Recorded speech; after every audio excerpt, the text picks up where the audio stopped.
Welcome to 99th Monkey Liberty News for Thursday, December 5th, 2013. Beginning this morning with an Infowars.com article, Congressman fears Obama could suspend election laws. This is building on the congressional hearing on Monday that had to do with concerns regarding Obama ignoring law, constitutional law, and other law. And there are a lot of reverberations about this idea, and I'm not sure where it will go exactly, but it feels to me that this issue could gather some momentum and help to bring about a restoration of a constitutional republic in this nation. And I happened to see on nasaranews.blogspot.com the blurb at the top says that Republic has been announced in Arizona from I'm not sure if it was a TV station or a radio station, and that other states would soon be making similar announcements. I'm not holding my breath, and I didn't actually provide that link just because I don't feel confident in that particular announcement. However, I do believe that those kinds of announcements are going to be coming forth at some point. I do believe that we're going to see a fundamental shift back to the rule of law in this country. Here from RT, fast food workers walk off, live updates. Now, this is a huge news article this morning, and I'm sure you've heard about it. And I just wanted to just kind of give it a nod. I don't see it as all that significant, to be honest. It would be great if people stopped eating fast food. And that could only be a positive development for this country and even for the world.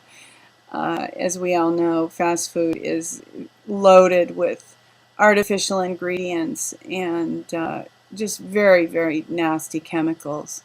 GMOs, on and on and on. So hey, this is a good thing. This is these people's Christmas gift to us, that they're shutting these places down. And you know, it'd be great if people stopped shopping at Walmart, if people stopped eating this food.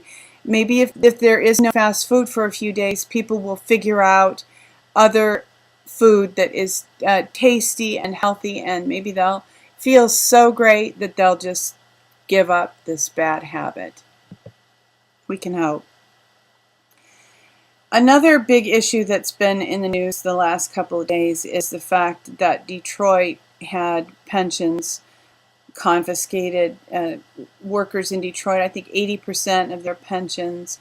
And here's just kind of a follow-up from Blacklisted News. Deposit confiscation poses a real risk to investors, savers, and corporate depositors.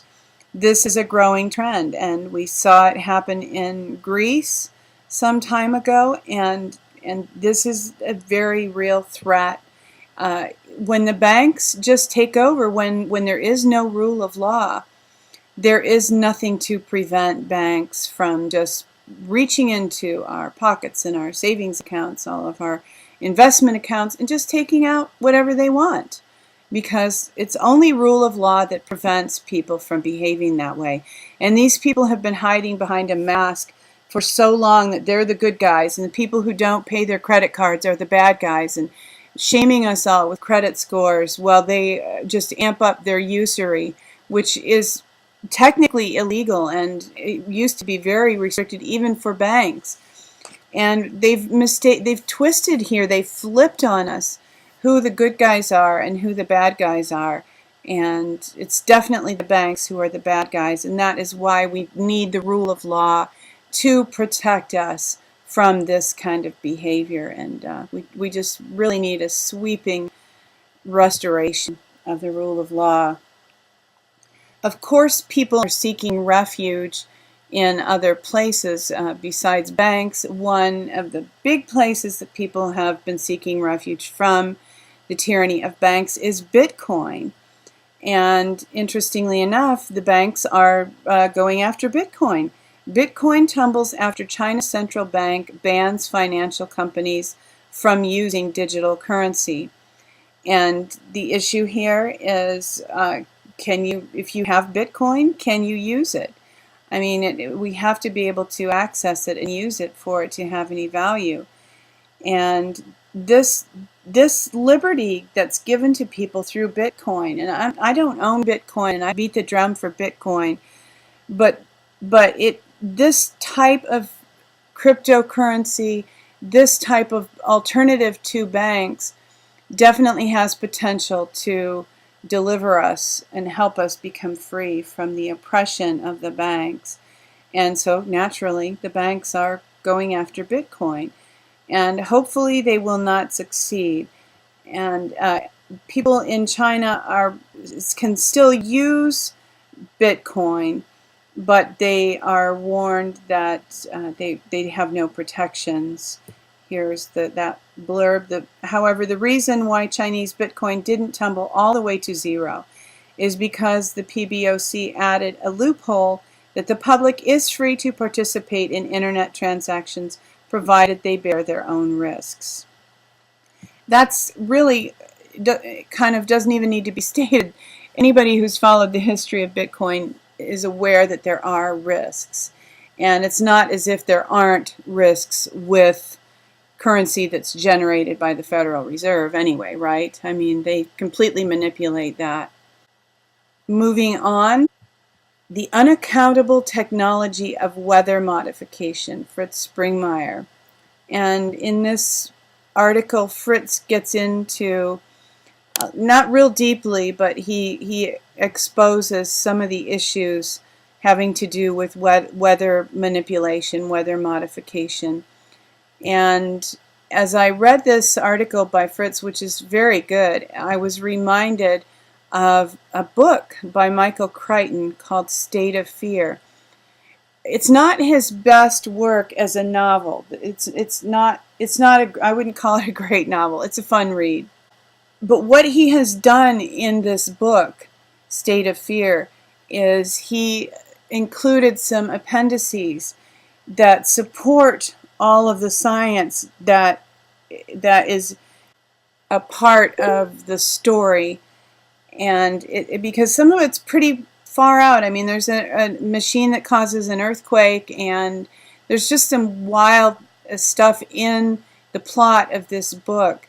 And he backs up everything in the book with scientific facts in the appendices. And even if you don't want to read the novel, it's actually a great book to own just because of the appendices and because of the science that is included there. Now, Michael Crichton died a few years after publishing this book, and in this book there are characters who know secrets, and they are killed for what they know and what they're about to expose. And there's really this feeling, in my mind anyway, that Michael Crichton probably was killed for this work and other books that he was working on.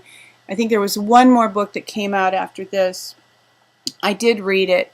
It has to do with owning human genomes and patenting human genomes, and it's another good book. I mean, more information about how people are trying to manipulate and own what God has created, and what is the legacy of all people and even all animals on this planet. Dutchsinse is great to watch his videos. He's very scientific, and Fritz mentioned him in the blog. But this is just another source. If you want to dig into the science a little bit, you can find some really good information in the back of this book.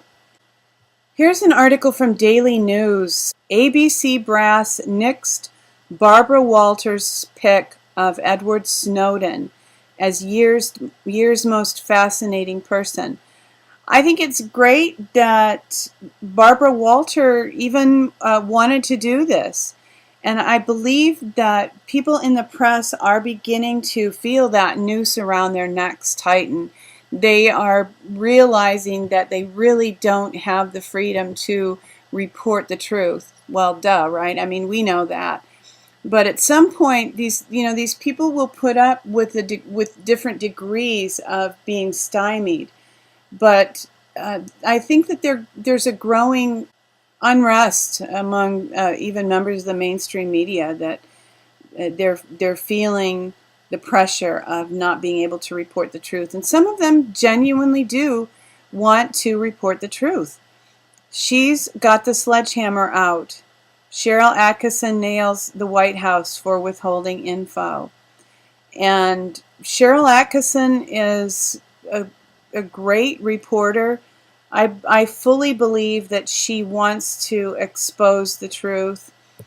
And I had a little interaction with Sharyl when I was putting out information about a friend of a friend who was a FFL and was framed as a part of Fast and Furious. And Sharyl Attkisson was covering this story and made an effort. She even went to the jail where Ian Garland was being held before his sentencing, before his trial. He never had a trial. He was convinced that he should plea bargain. But she went to interview him and had cleared it and was all set. And the day before she was to go, she was told that she would not be granted access to Ian Garland. So I know her to be, a fighter, a scrapper. And she went to the prison, to the jail anyway, and of course was not permitted to see him. So she wasn't able to really do much of a story on his situation.